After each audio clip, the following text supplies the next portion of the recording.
الحمد للہ وحدہ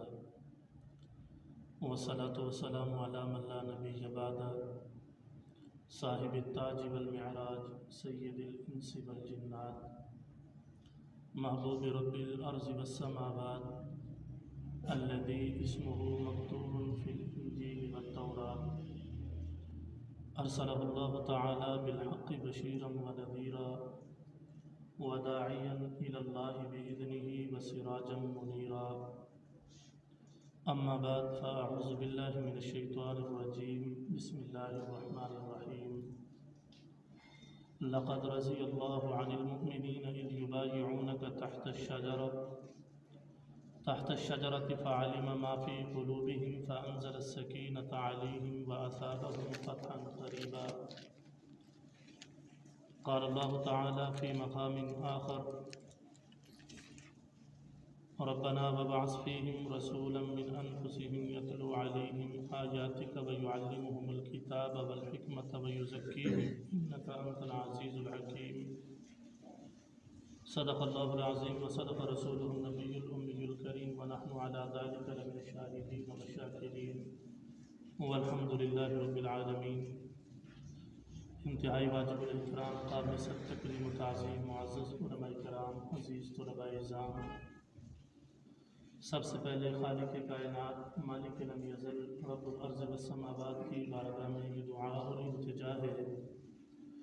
کہ رب تعالی ہم سب کی اس حاضری کو شرف قبولیت سے نوازے اور قبول فرماتے ہوئے اللہ رب العزت اسے ہم سب کی بخشش و نجات کا سبب اور ذریعہ بنائے۔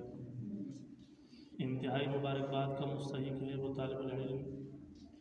جس نے آج کی تاریخ میں اللہ کی راغب کتاب کو اپنے سینے کے اندر محفوظ کیا۔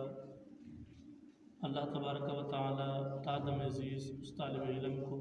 اور اس پر محنت کرنے والے اساتذہ کرام کو اپنی مقدس کتاب کے ساتھ وابستہ فرمائے، اور یقیناً بہت ہی مبارکباد کے مستحق ہیں اس ادارے کے تمام وہ اساتذہ کرام جو اس کار خیر میں شامل رہے، جن کی محنتوں کے نتیجے میں، جن کی محنتوں کاوشوں کی بدولت آج اس طالب علم نے اپنے سینے میں قرآن کریم کو پیوست کر لیا، محفوظ کر لیا۔ دنیا پر انسان کو اللہ رب العزت نے جہاں بے بہا انعامات سے نوازا، اعزازات اور اکرامات سے نوازا، وہاں پر میرے اور آپ کے لیے یہ بہت بڑی سعادت کی بات ہے کہ اللہ رب العزت نے ہمیں اس مقدس کتاب کے ساتھ وابستہ فرما دیا۔ بہت بڑے بڑے انعامات ہیں، جیسے ہم نبی آخر الزمان سب کہتے ہیں صلی اللہ علیہ وسلم کی امتی ہیں، یہ بھی بڑا انعام ہے، چونکہ انبیاء علیہ السلام یہ حسرت کرتے رہے، خواہش رکھتے رہے، تمنا کرتے رہے کہ اللہ اپنے محبوب کو یا ہماری اولاد میں پیدا کر دے یا ہمیں اپنے محبوب کی امت کا حصہ بنا دے۔ ظاہر سی بات ہے کہ انبیاء کی جو تمنا ہوا کرتی ہے وہ کوئی عام نہیں ہوا کرتی بلکہ وہ خاص ہوا کرتی ہے۔ جب انبیاء کی تمنا اس امت کا حصہ بننا تھی، اللہ نے ہمیں بن مانگے ہوئے اس امت کا حصہ بنا دیا، تو یقیناً بہت بڑا انعام ہے۔ اسی طرح دیگر بہت ساری ایسی چیزیں ہیں جن پر انسان غور و خوض کرے تو پتہ یہ چلتا ہے کہ اقوام عالم میں اس سے قبل کسی نبی کی کسی امت کو اللہ نے وہ نہیں عطا کی تھی، لیکن اس خاص امت کو، اس خاص گروہ، خاص طبقے کو اللہ رب العزت نے وہ سارے انعامات عطا فرمائے ہیں۔ ان انعامات میں ایک بہت بڑا انعام یہ اللہ کا قرآن ہے، یہ ہمیں ملا۔ عرض کرنے کا مقصد یہ ہے کہ اس انعام کی عزت، توقیر، احترام، اس کی حشمت، اس کی عظمت، اس کے وقار کو مد نظر رکھتے ہوئے ہمیں اس پر پورا اعتماد کرتے ہوئے اس سے استفادہ حاصل کرنے کی کوشش کرنی چاہیے۔ اور وہ استفادہ کیسے حاصل ہوگا؟ اسی طرح جس طرح ہم اس سے حاصل کرنا چاہ رہے ہیں حفظ کی صورت میں، پھر اس کے بعد اس کے معانی، اس کے مطالب، اس کے مفاہیم، اور اس میں اللہ رب العزت نے کیا احکام ہمارے لیے نازل فرمائے ہیں، اس میں وعیدات کیا ہیں، اس میں خوشخبریاں اور بشارتیں کیا ہیں، وہ تمام چیزیں حاصل کرنے کے بعد اس سے ہمیں استفادہ حاصل ہوگا، اور وہ استفادہ دنیا میں بھی کامیابی کا سبب ہے اور آخرت میں بھی انسان کی کامیابی کا سبب ہے۔ کوئی مسلمان یہ سوچ بھی نہیں سکتا کہ وہ یہ گمان رکھے، یہ خیال رکھے، یہ تصور رکھے، اس کی یہ سوچ ہو، عقیدہ، نظریہ یا اس کی فکر ہو، یا وہ اپنی تحریر کے ذریعے، تقریر کے ذریعے یا عمل کے ذریعے اس چیز کا اظہار کر رہا ہو کہ کوئی قرآن سیکھے اور قرآن سیکھنے کے بعد دنیا اور اخروی طور پر اسے کوئی فائدہ حاصل نہ ہو، بلکہ ایک ادنا سے ادنا مسلمان بھی ہے جس کے ایمان کی سطح انتہا درجے کی کمزور ہے، وہ بھی اس بات پر بدرجہ اتم ایمان رکھتا ہے اور وہ کامل یقین کے ساتھ یہ کہہ سکتا ہے کہ قرآن کریم سے اگر استفادہ کیا جائے، قرآن کریم کو حاصل کیا جائے، قرآن کریم کے ساتھ اپنا تعلق بنا لیا جائے تو قرآن دنیا میں بھی انسان کی کامیابی کا سبب اور ذریعہ ہے اور قرآن آخرت میں بھی انسان کی کامیابی کا سبب اور ذریعہ ہے۔ عزیز طلباء کرام، اس لیے تمہیدی طور پر یہ باتیں آپ کے سامنے عرض کر رہا ہوں کہ آپ کو پتہ ہونا چاہیے کہ جس کتاب کو ہم پڑھ رہے ہیں، جس کتاب کو ہم حفظ کر رہے ہیں، جس کتاب کو ہم یاد کر رہے ہیں، یہ کتاب کتنے نفع والی کتاب ہے اور اس کتاب سے ہمیں کتنا رتبہ اور مقام ملنے والا ہے، اور اس کتاب سے استفادہ کرنے کے بعد کون سی کامیابی وہ ہمیں حاصل ہونے والی ہے اور کون سی کامیابی جو ہمارا مقدر بننے والی ہے۔ آپ نے اس طالب علم کو دیکھا، آپ کے درمیان رہ کر کے اس نے قرآن کریم کا حفظ کیا، آج اس کے اعزاز میں قرآن کریم کے اس عنوان پر گفتگو ہو رہی ہے، آج اس کے اعزاز میں ہم سارے مل کر کے یہاں بیٹھے ہیں، آج اس کے اعزاز میں اس کے والدین یہاں تشریف لا رہے ہیں، آج اس کے اعزاز میں اس کے اساتذہ اکرام خوش ہیں، آج اس کے اعزاز میں اس کے اعزاء اقربا دیگر جو اس کے متعلقین محبین معاونین ہیں وہ سارے کے سارے خوش ہیں۔ اب دنیا کا اگر یہ منظر ہے تو آخرت کے اعتبار سے جہاں اللہ تبارک و تعالیٰ اس دنیا سے کئی گنا بہتر، برتر اور بالا انعامات عطا فرمائیں گے، ذرا تصورات میں جا کر کے سوچے کہ وہاں انسان کی عزت، مقام اور احترام کا کیا حاصل ہوگا۔ کیا وہاں پر اللہ رب العزت جنتیوں کے سامنے جب اس حافظ قرآن کو اعزاز سے نوازیں گے تو منظر کچھ جداگانہ نہ ہوگا؟ وہاں پر یہ حافظ تو بڑے دور کی بات ہے، اس کے والدین کو جب اللہ تبارک و تعالیٰ بلائیں گے اور بلا کر کے کہیں گے کہ یہ تیری اولاد تھی، تیری اولاد نے قرآن کو پڑھا تھا، آج اس کے قرآن پڑھنے کی بدولت تیرے سر پہ وہ تاج رکھوں گا جس تاج کے ایک موتی کی روشنی سے سورج اور چاند کی روشنی مانگ پڑ جائے گی، یہ کتنا بڑا اعزاز ہے، یہ کتنی بڑی دولت ہے، کتنی بڑی نعمت ہے۔ پھر یہی حافظ قرآن آذر حدیث کہ وہ شخص جس پر جہنم واجب ہو چکی ہے یہ سفارش کر کے بلائے گا کہ اللہ میں نے تیری کتاب کو پڑھا تھا، میں نے تیرے قرآن کو حفظ کیا تھا،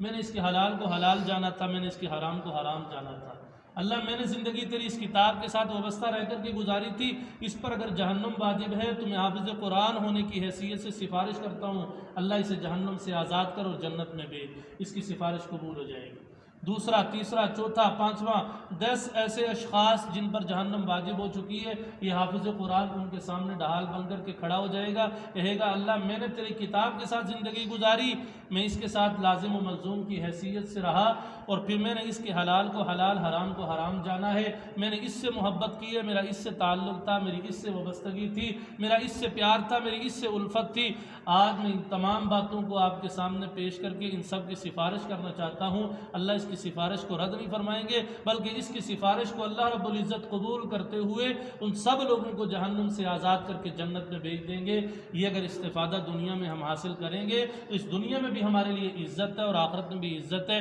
دنیا کی عزت کی بھی ایک جھلک میں نے آپ کے سامنے عرض کر دی ہے اور آخرت کے اعتبار سے بھی ان 2 حدیثوں کا خلاصہ آپ کے سامنے رکھ دیا کہ وہاں بھی اللہ رب العزت قرآن کے حاملین ہیں، قرآن کے پڑھنے والے ہیں، قرآن کے حفاظ ہیں، قرآن کے قراء ہیں، قرآن کے عالم ہیں، قرآن پر عمل کرنے والے ہیں، قرآن سے تعلق رکھنے والے ہیں، قرآن سے محبت کرنے والے ہیں اور قرآن کی وابستگی جن کو نصیب ہے، اللہ تبارک و تعالیٰ وہاں پر بھی ان لوگوں کے اوپر انعامات کی بارش فرمائیں گے، یہاں بھی عزت، وہاں بھی عزت، یہاں بھی احترام، وہاں بھی احترام، یہاں بھی کامیابی، وہاں بھی کامیابی، یہاں بھی اس انسان کے لیے بہت بڑا ایک نام اور وقار اللہ نے رکھ دیا، وہاں پر بھی بہت بڑا نام اور وقار اللہ نے رکھ دیا ہے۔ اگر یہ ساری چیزیں ہم یقین کے درجے میں جانتے ہیں تو پھر اس کے بعد ہماری قرآن سے محبت اور گہری ہو جانی چاہیے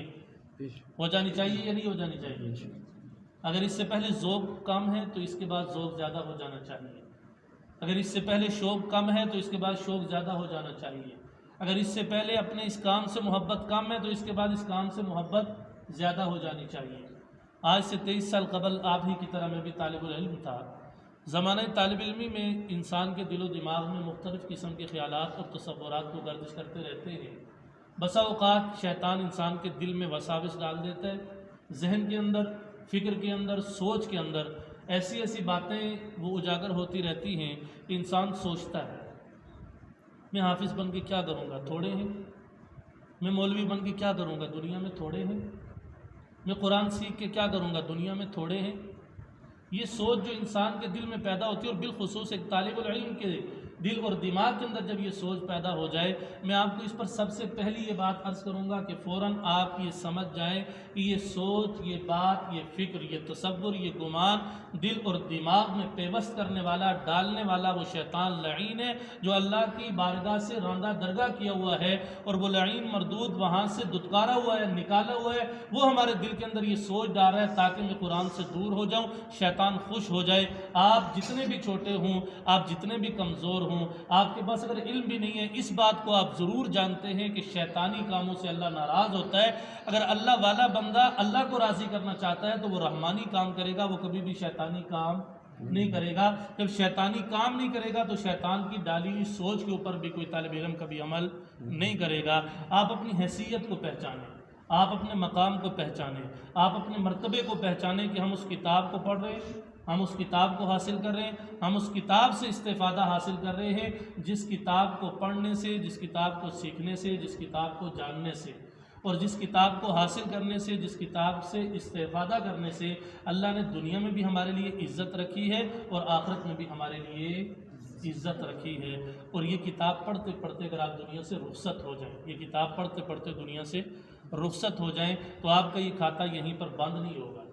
آپ کا یہ سلسلہ یہیں پر رک نہیں جائے گا۔ یہ یوں ہی کوئی عام بات نہیں ہے کہ بس زندگی کے ساتھ چل رہا ہے، زندگی کا پہیہ جام ہوا تو یہ کام بھی ختم ہو گیا، بلکہ یہ ایک ایسا تسلسل ہے کہ یہ آپ کی موت کے بعد بھی جاری رہے گا۔ آپ اگر آج طالب العلم ہیں، قرآن کے مکمل حافظ نہیں ہیں، اگر اس راہ پہ چلتے ہوئے موت کا سامنا کرنا پڑ جائے، آپ کو موت آ جائے، تو کل آپ حفاظ میں سے اٹھائے جائیں گے، کل آپ قراء میں سے اٹھائے جائیں گے، کل آپ علماء سے اٹھائے جائیں گے، اور انہی کے ساتھ آپ کا حشر ہوگا۔ اور پھر سیکھنے کے بعد، مکمل کر لینے کے بعد تو پتہ نہیں مقبول ہیں یا نہیں ہیں، اگر اس حیثیت سے آخرت میں پہنچ گئے تو یہ یقینی ہے کہ وہاں پہ مقبول ہو جائیں گے۔ اس لیے کہ قرآن کے طالب علم تھے، سیکھتے سیکھتے جان اللہ کے سپرد کر دی ہے، سیکھتے سیکھتے عمر ختم ہو گئی ہے، زندگی ختم ہو گئی ہے، تو اللہ نے حشر کاملین کے ساتھ کر دیا، ناقصین کے ساتھ نہیں کیا۔ تو اس لیے آپ نے اس چیز کو مزید شوق سے حاصل کرنا ہے، اس قرآن کو، اس کتاب کو مزید ذوق کے ساتھ پڑھنا ہے، اور جب ذوق اور شوق یہ دو چیزیں انسان کے دل کے اندر پیدا ہو جائیں، اس وقت انسان کے لیے کوئی منزل عبور کرنا مشکل نہیں رہتا۔ بسا اوقات طالب علم یہ سمجھتا ہے کہ میرے لیے پڑھنا مشکل ہے، چونکہ آپ نے اس کے سبق کو یاد کرنا ہے،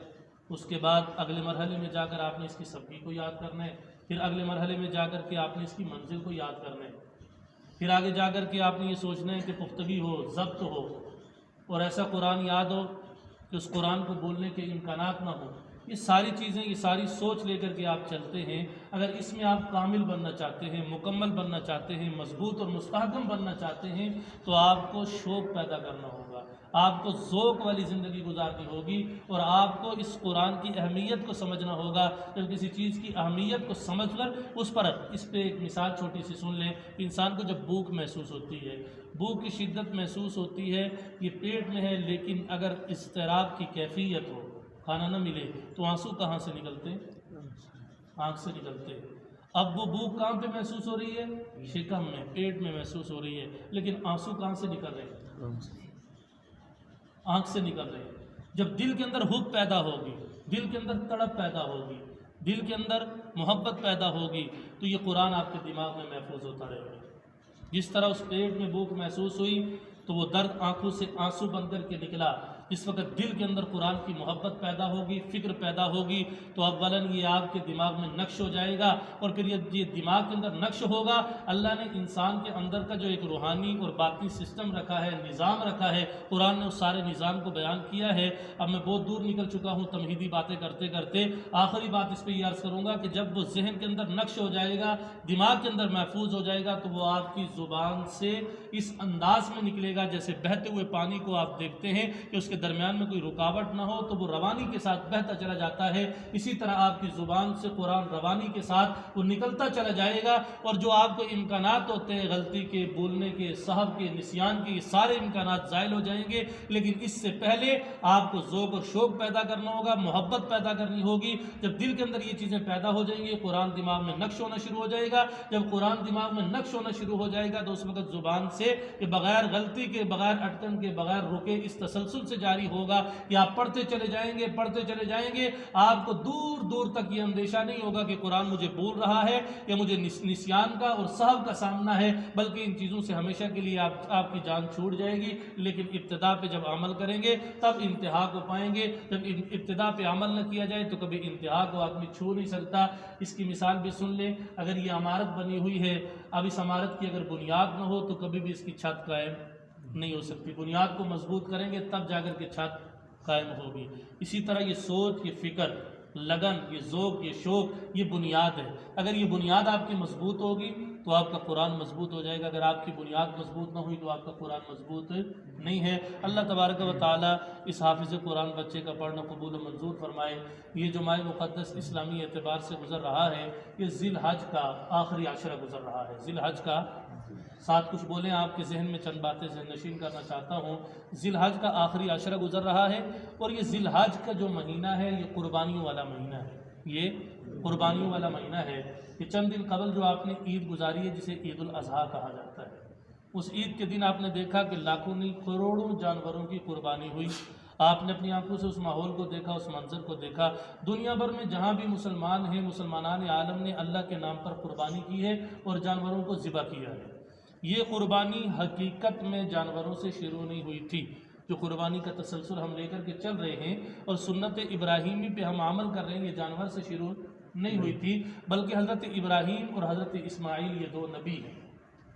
حضرت ابراہیم والد ہیں اور حضرت اسماعیل یہ بیٹے ہیں، یہ والد بھی نبی ہیں، یہ بیٹے بھی نبی ہیں۔ اور حضرت ابراہیم کو اللہ رب العزت نے، جو حافظ قرآن طلباء بیٹھے ہیں، پہلے سپارے کے اندر آخر میں آیات آتی ہیں، وَإِذِ ابْتَلَىٰ إِبْرَاهِيمَ رَبُّهُ بِكَلِمَاتٍ فَأَتَمَّهُنَّ قَالَ إِنِّي جَاعِلُكَ لِلنَّاسِ إِمَامًا قَالَ وَمِن ذُرِّيَّتِي قَالَ لَا يَنَالُ عَهْدِ الظَّالِمِينَ۔ یہاں سے لے کر کے ربنا وبعث جو آیت میں نے آپ کے سامنے پڑھی ہے، اس آیت تک حضرت ابراہیم علیہ السلام اور حضرت ابراہیم علیہ السلام، ان دونوں کا تذکرہ بڑے تسلسل کے ساتھ چل رہا ہے۔ حضرت ابراہیم کو اللہ نے ابتلا کے اندر، آزمائش کے اندر مبتلا کیا، بڑے بڑے امتحانات سے آپ گزرے،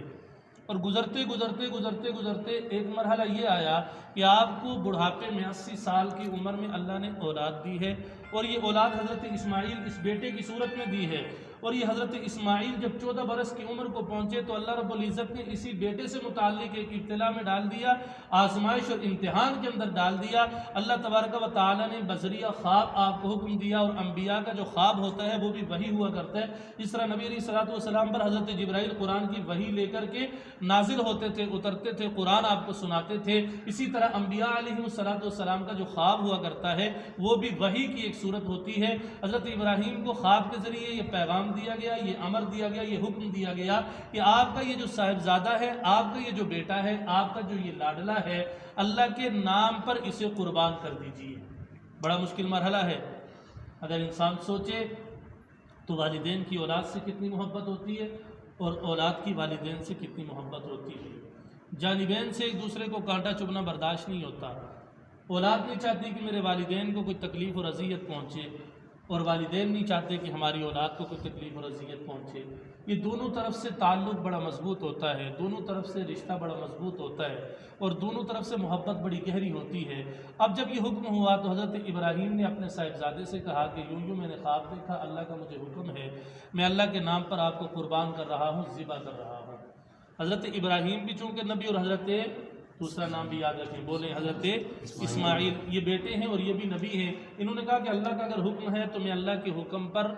رضامندی کا اظہار کر رہا ہوں، میری طرف سے کوئی انکار نہیں ہے، آپ اللہ کے حکم کو پورا کریں، اور اللہ کے حکم کو پورا کرتے ہوئے آپ میری گردن پہ چھری چلائیں، میں ذبح ہونے کے لیے تیار ہوں۔ حضرت ابراہیم بھی اللہ کے حکم کو پورا کر رہے ہیں، اسماعیل بھی اللہ کے حکم کو پورا کر رہے ہیں۔ اب اس باپ نے چھری اٹھائی، اپنے بیٹے کو زمین پر لٹایا اور حضرت اسماعیل کے گلے پہ چھری چلانے لگے۔ امتحان مقصود تھا، اللہ نے دیکھ لیا کہ میرا بندہ ابراہیم بھی، میرا بندہ اسماعیل بھی امتحان میں ثابت قدم گزر چکا ہے۔ اللہ نے حکم دے دیا کہ اس اسماعیل کے گلے پہ چھری نہیں چلنی چاہیے، اور فدیہ حضرت جبرائیل کو جنت سے ایک مینڈے کی صورت میں دے کر کے بھیج دیا۔ ادھر جس وقت حضرت جبرائیل کو فدیہ لے کر کے پہنچے، دیکھا کہ حضرت ابراہیم حضرت اسماعیل کے گلے پہ چھری چلانے والے ہیں۔ آپ کو یہ اندیشہ ہوا، خیال گزرا کہ کہیں حضرت ابراہیم میرے پہنچنے سے قبل حضرت اسماعیل کے گلے پہ چھری چلا نہ دے۔ آپ نے ان کی توجہ کو اپنی طرف مبذول کروانے کے لیے کہا اللہ اکبر اللہ اکبر۔ جس وقت حضرت جبرائیل نے یہ کہا تو حضرت ابراہیم ان کی طرف مڑ کر کے دیکھتے ہیں، توجہ ادھر ہوئی، ادھر چھری چلنے میں دیر ہو گئی ہے۔ جب آپ نے دیکھا کہ جبرائیل جنت سے فدیہ لے کر کے آئے تو آپ نے کہا لا الہ الا اللہ واللہ اکبر۔ پھر جب چھری حضرت اسماعیل کی گردن سے ہٹی، آپ کی آنکھوں سے پٹی ہٹی، آپ نے دیکھا کہ اللہ نے مجھے ذبح ہونے سے محفوظ کر لیا اور میری جگہ پر جنت سے ایک جانور بھیجا گیا اور وہ ذبح ہو رہا ہے۔ اس وقت انہوں نے کہا کہ اللہ اکبر وللہ الحمد۔ یہ وہ سارا پس منظر ہے کہ یہ قربانی ان سے شروع ہوئی تھی، اللہ نے فدیہ جنت سے بھیج دیا اور اس پر چھری چلی، وہاں سے قربانی کا یہ تسلسل چلا۔ اسی تاریخ میں 10 ذی الحج میں مسلمان پوری دنیا کے اندر اللہ کے نام پر جانوروں کو ذبح کر کے قربانی کرتے ہیں، وہ قربانی کا مرحلہ گزرتا ہے۔ تو پھر اس کے بعد آپ دیکھتے ہیں کہ اس امت کے خاص خاص افراد کی قربانی، جو جان کی قربانی ہے، جنہوں نے اپنا لہو دے کر کے قربانی کی ہے، جنہوں نے اپنی جان گنوا کر کے قربانی کی ہے، وہ بھی اسی ماہ مقدس سے وابستہ ہے۔ 10 ذی الحج کی تاریخ میں ہم نے یہ قربانی دیکھی۔ اس کے بعد آگے چل کر 8 دن کے بعد 18 ذی الحج کو ایک انسان کی قربانی ہو رہی ہے۔ اس انسان کا نام سیدنا عثمان بن عفان ہے، جو تیسرے خلیفہ راشد ہے، رسول اللہ صلی اللہ علیہ وسلم کے دوہرے داماد ہیں، جن کو ذو النورین کہا جاتا ہے، جن کو ذو الحجرتین کہا جاتا ہے، جن کو ذو البشارتین کہا جاتا ہے۔ نام حضرت عثمان بن عفان ہے اور پھر یہ پہچانے جاتے دور داماد رسول کی نسبت سے۔ ذرا ان کا پس منظر سنیے کہ 18 ذی الحج کی تاریخ میں یہ شہید ہوتے ہیں، یہ اپنی جان کی قربانی کو پیش کرتے ہیں اور قرآن کریم کی تکمیل کا موقع ہے۔ دیکھیے عنوان کی مناسبت کو کہ 18 ذی الحج کی تاریخ میں شہید ہونے والے یہ عثمان بن عفان جب شہید ہوتے ہیں تو آپ کے جسم کا جو خون ہے، جو لہو ہے، وہ قرآنی اوراق پہ گرتا ہے۔ سارے شہیدوں کو کچھ نہ کچھ القابات ملے ہوئے ہیں کہ فلاں بدر کا شہید ہے، فلاں احد کا شہید ہے، یہ خندق کا شہید ہے، یہ حنین کا شہید ہے، یہ طائف کا شہید ہے، یہ تبوک کا شہید ہے، یہ فلاں جگہ کا شہید ہے، یہ فلاں جگہ کا شہید ہے، فلاں نے اس مشن پر، اس کاز پر، اس نظریے پر اپنی جان کو قربان کیا، یہ اس مشن کا شہید ہے۔ حضرت عثمان کی شہادت کی جب بھی بات چلے گی تو آپ ساتھ سنیں گے کہ یہ شہید قرآن ہے، کہ جب یہ شہید ہوئے تو اس شہادت کی گواہی دینے والا یہ اللہ کا قرآن ہوگا۔ جب یہ شہید ہوئے تو قرآن کی تلاوت کر رہے تھے، جب یہ شہید ہوئے تو ان کے جسم سے نکلنے والا خون وہ قرآنی اوراق پہ گرا ہے۔ اب 18 ذی الحج کی تاریخ میں یہ اپنی جان کی قربانی پیش کرنے والے سیدنا عثمان بن عفان ہیں۔ یہ دوسری قربانی ذی الحج کے مہینے میں آپ کو ملے گی اور ان کا نام میں نے آپ کے سامنے ذکر کر دیا کہ 18 ذی الحج کی تاریخ میں شہید ہونے والے سیدنا عثمان بن عفان ان کا نام ہے۔ یہ رسول اللہ صلی اللہ علیہ وسلم کے دور داماد ہیں۔ حضرت رقیہ بھی آپ کے نکاح میں رہی اور حضرت ام کلثوم بھی حضرت عثمان بن عفان کے نکاح میں رہی، اور اسی دوہری دامادی کی وجہ سے آپ کو ذو النورین کہا جاتا ہے، 2 نوروں والا۔ اور پھر ابن عساکر کی ایک روایت حضرت حسن سے مروی ہے، وہ فرماتے ہیں کہ حضرت آدم علیہ السلام سے لے کر جناب رسول اللہ صلی اللہ علیہ وسلم تک، اور پھر آپ علیہ السلام سے لے کر حضرت عثمان بن عفان تک روح زمین پر کوئی ایسا دوسرا شخص نہیں ہے جس شخص کے نکاح میں ایک نبی کی 2 بیٹیاں آئی ہوں سوائے سیدنا عثمان بن عفان کے۔ یہ واحد دنیا کی وہ شخصیت ہیں جن کے نکاح میں ایک نبی کی 2 بیٹیاں یکے بعد دیگرے آئی ہیں۔ اللہ نے دنیا کے کسی دوسرے انسان کو یہ اعزاز نہیں عطا کیا۔ یہ حضرت عثمان بن عفان 18 ذی الحج کی تاریخ کو شہید ہوئے، اس مناسبت سے ان کو ذو النورین کہا جاتا ہے۔ اور دوسرا میں نے آپ کے سامنے ذکر کیا کہ ذو الحجرتین، یہ ذو الحجرتین ان کو اس لیے کہا جاتا ہے کہ اسلام کی خاطر انہوں نے 2 مرتبہ ہجرت کی ہے۔ ایک مرتبہ انہوں نے ہجرت کی ہے حبشے کی طرف حضرت رقیہ کو ساتھ لے کر کے، اور دوسری مرتبہ انہوں نے ہجرت کی ہے مدینے کی طرف رسول اللہ صلی اللہ علیہ وسلم کی معیت میں۔ یہ 2 مرتبہ انہوں نے اسلام کی خاطر ہجرت کی، اسی لیے انہیں ذو الحجرتین بھی کہا جاتا ہے۔ اور ذو البشارتین اس لیے کہا جاتا ہے کہ آپ کو 2 مرتبہ نبی اقدس صلی اللہ علیہ وسلم کی زبان اقدس سے جنت کی بشارت دی گئی ہے، اور یہ آپ کی حیات طیبہ میں دی گئی ہے، آپ کی زندگی میں دی گئی ہے۔ ایک مرتبہ حضرت موسیٰ اشعری رضی اللہ تعالیٰ عنہ وہ فرماتے ہیں کہ رسول اللہ صلی اللہ علیہ وسلم ایک باغ میں موجود تھے. تفصیلی روایت میں اختصار کی غرض سے اپنے عنوان کی مناسبت سے آپ کے سامنے چند کلمات اس کے ذکر کر رہا ہوں. تو دروازے پر آپ بیٹھے تھے, دربان کی حیثیت سے عثمان بن عفان آئے, اللہ کے رسول سے انہوں نے اجازت چاہی کہ اندر آنے کی اجازت دے دو. تو حضرت موسیٰ اشعری رضی اللہ تعالیٰ عنہ کو آپ علیہ السلام نے کہا کہ اندر آنے کی اجازت بھی دو آنے والے کو, اور اسے جنت کی خوشخبری بھی سنا دو, اور پھر ساتھ ساتھ یہ بھی بتا دو کہ آپ کو آپ کی قوم کے لوگ بڑے مظلومانہ انداز میں شہید کر دیں گے. جب حضرت عثمان کو یہ بات پتہ چلی, آپ نے صبر و استقامت و استقلال کی دعا مانگی, اور پھر اللہ کی رضا پر راضی رہے, اور اس وقت جنت کی بشارت ملی. اور پھر رسول اللہ صلی اللہ علیہ وسلم نے غزوہ تبوک کے موقع پر جب مسلمانوں کے لیے چندہ مانگنے کی اپیل کی, اللہ کے رسول صلی اللہ علیہ وسلم کے قدموں میں ہزاروں کی تعداد میں اشرفیاں, دراہم, دنانیر آ کر کے نچھاور کرنے والے حضرت عثمان ہیں. ما ذر ما عمل بعد اليوم کے الفاظ اللہ کے نبی نے اسی موقع پر فرمائے تھے. اور پھر اسی طرح 1000 اونٹ, ایک روایت میں یوں ہے کہ 950 اونٹ بما سامان لدے ہوئے حضرت عثمان بن عفان نے دیے. 1000 کی تعداد میں 50 کی تعداد کم تھی, آپ نے 50 گھوڑے دے کر کے یہ 1000 کی تعداد پوری کی. اس وقت آپ کو جنت کی خوشخبری ملی. بہرحال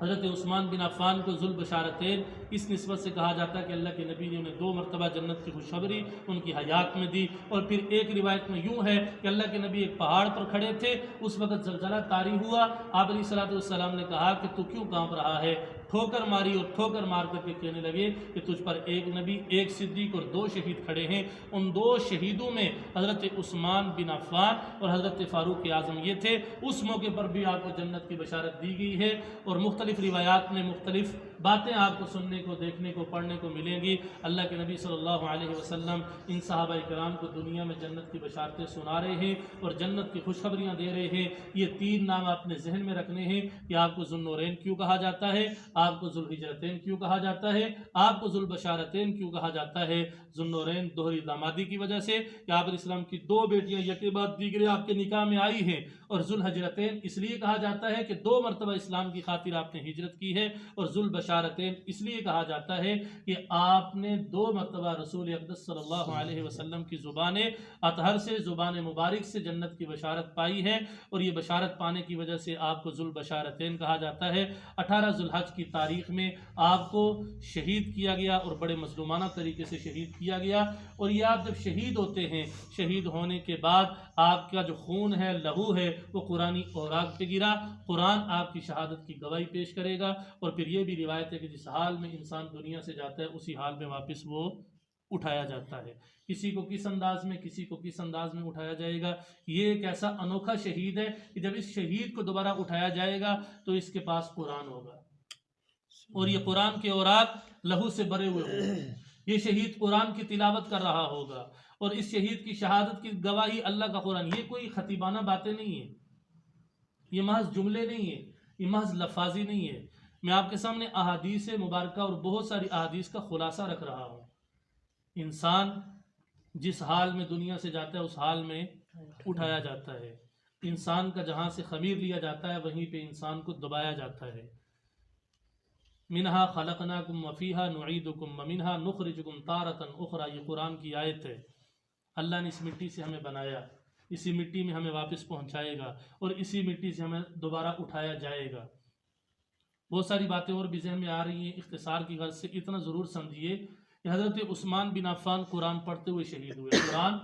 پڑھتے ہوئے شہید ہوئے, اور پھر آپ کی شہادت کی گواہی قرآن دے گا. اور پھر جب آپ کو اٹھایا جائے گا تو آپ قرآن کی تلاوت کر رہے ہوں گے, اور پھر آپ کے لہو کو جب تلاش کیا جائے گا تو وہ قرآن کے اوراق میں ملے گا. یہ ساری فضیلتیں عثمان بن عفان کو حاصل ہیں. میں نے عرض ابتداً یہ کیا تھا کہ یہ ذو الحج کا جو مہینہ ہے یہ بہت قربانیوں والا ہے. اس قربانی کا پس منظر بھی آپ کو بتایا. 18 ذی الحج کی تاریخ میں شہید ہونے والے, قربان ہونے والے عثمان بن عفان کا تذکرہ بھی آپ کے سامنے کیا. اور یہ اتنی شان والے ہیں, اتنے مقام والے ہیں کہ اللہ تبارک و تعالیٰ نے اس عثمان بن عفان کی وجہ سے 1400 صحابہ اکرام سے اپنی رضا کا اعلان کیا. اور یہ رضا کا اعلان قرآن کریم کے 26ویں پارے میں سورہ فتح کی آیت نمبر 18 میں ہے. اللہ تبارک و تعالیٰ فرما رہے ہیں کہ لقد رضی اللہ عن المؤمنین, کہ تحقیق اللہ راضی ہو چکا ہے مؤمنین سے, اذ یبایعونک, جب وہ بیعت کر رہے تھے, تحت الشجرہ, ایک درخت کے نیچے اس درخت کا تذکرہ ہو رہا ہے، یہ درخت کون سا ہے؟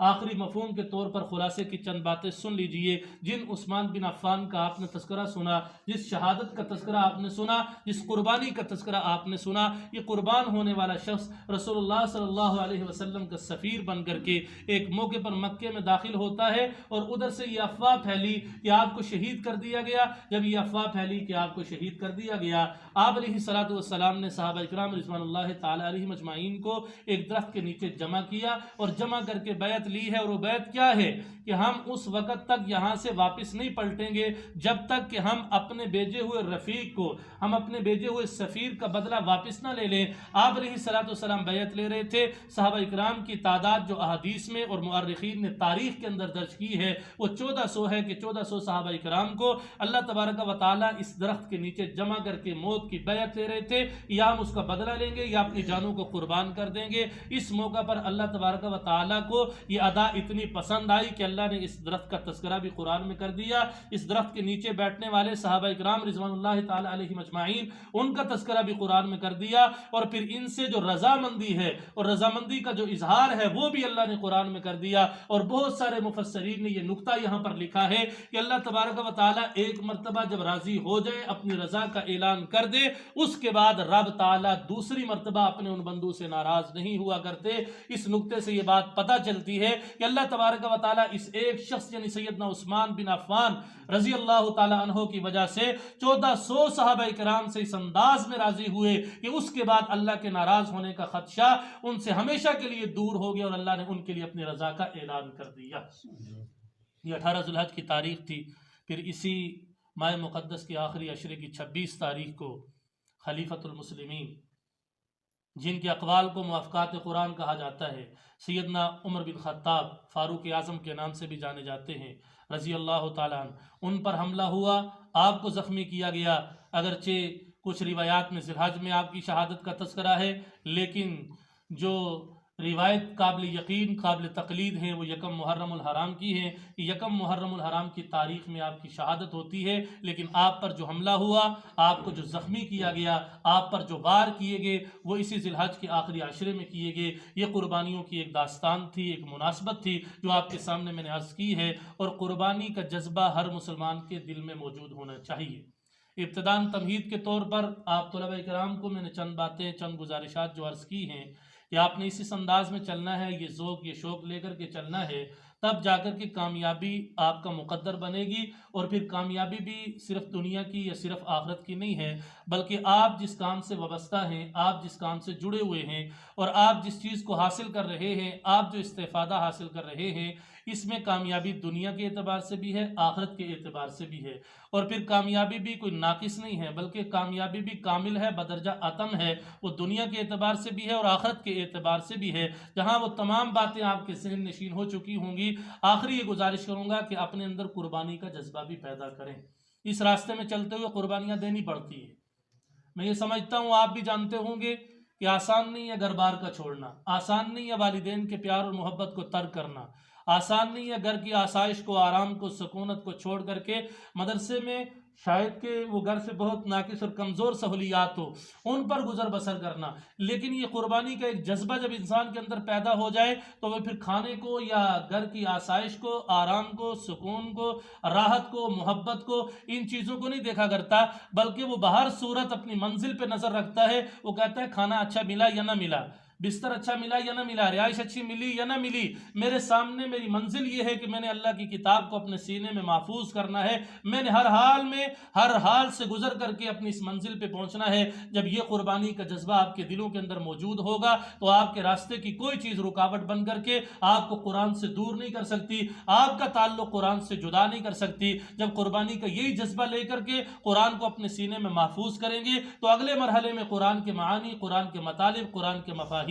قرآن کے احکام، قرآن کی بشارتیں، قرآن کی وعیدیں، جو اللہ نے اس میں نازل کیا، ان تمام چیزوں کو حاصل کرنے میں کوئی چیز بھی آپ کے درمیان رکاوٹ نہیں بن سکے گی۔ ایک وقت ایسا آئے گا کہ آپ حافظ بننے کے بعد قرآن کے عالم بنیں گے، پھر وقت آپ کو اس منزل پہ بھی پہنچائے گا کہ آپ قرآن کے مبلغ بنیں گے، آپ قرآن کے داعی بنیں گے، اور آپ کی زبان سے جب کوئی جملہ نکلے گا تو وہ قرآنی معانی اور مطالب اور مفاہیم پر مشتمل ہوگا۔ آپ جب اپنی زبان سے کسی کو تعلیم دیں گے تو وہ وہی تعلیم ہوگی جو رسول اللہ صلی اللہ علیہ وسلم دنیا میں آئے قرآنی آیات کی صورت میں پڑھ کر کے امت کو سنا کر کے گئے ہیں۔ اللہ تبارک و تعالی ہم سب کا ایک گہرا تعلق قرآن کریم کے ساتھ قائم فرمائے۔ پھر آخر میں اس طالب علم کو بھی مبارکباد دوں گا، ادارے کے تمام اساتذہ کرام کو دل کی گہرائی سے مبارکباد پیش کروں گا، اور یقیناً یہ موقع بھی ہے مبارکباد کے وہ مستحق بھی ہیں۔ ہمیں اب بھی حقیقی معنوں میں اس چیز کی قدر نہیں ہے، یہ کتنی بڑی دولت، کتنی بڑی نعمت میں ابتدا میں بات کر چکا ہوں کہ اللہ تبارک و تعالیٰ نے ہمیں دی ہے۔ اگر اس پر غور و خوض کیا جائے تو دنیا بھر کی تمام چیزیں، دنیا کی تمام دولتیں، دنیا کے تمام مناصب، دنیا کے تمام عہدے اور دنیا کی جتنی بھی خوشخبریاں ہیں وہ قرآن کریم کے مقابلے میں کوئی حیثیت نہیں رکھتی۔ قرآن سب سے بڑی حیثیت رکھنے والی کتاب ہے، اور اس اتنی بڑی حیثیت والی کتاب کو اللہ تبارک و تعالیٰ نے ہمارے سپرد کر دیا، ہماری جولی میں ڈال دیا، ہمارے دامن میں ڈال دیا۔ یقیناً یہ بہت بڑی خوش نصیبی ہے، سعادت کی بات ہے، خوش بختی کی بات ہے۔ وہ والدین بھی خوش نصیب ہیں، وہ اساتذہ بھی خوش نصیب ہیں جن کی شاگرد نے، جن کی اولاد نے اللہ کی